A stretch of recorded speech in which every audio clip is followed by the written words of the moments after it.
Hello everyone! Ayan. Nag-adobo ako ng sili. Ayan guys. Oh wow. Yan kasi namimiss ko yung adobong sili. Pero mayroon talagang sili na inaadobo. Yung Ilocanong sili. Kaya lang wala dito. Mayroon sa seafood. Kaya lang, malayo dito sa seafood. Ito yung nabili ko kahapon na sili, yung jalapeno. Ayan. Sarap naman siya guys. Grabe ang sarap nito. Manghanga lang kasi jalapeno siya.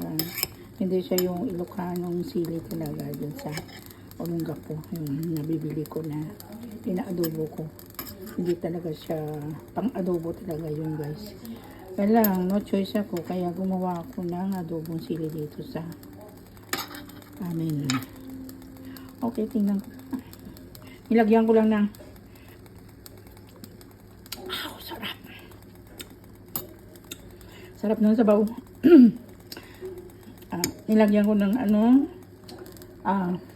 bawang, sibuyas, luya, tsaka laurel, dahon ng laurel, paminta, patis, tuyo, at siyempre, suka. Yan ang sukang nagpapasarap dyan. Talagang adobo. Kasi may suka siya. Imbis na bagoong. Kung sa langga pa ako, bagoong ang nilalagay ko, hindi patis. Kailang wala akong bagoong ngayon. Patis lang. Ayan. Ayan. Squid. Ay. Squid patis. Ayan. Masarap din yun guys. Ay, sarap. Ang sarap nito prito.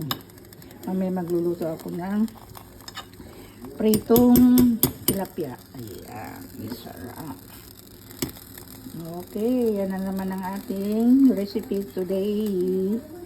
So, yummy na naman. Mukbang na naman tayo mamaya.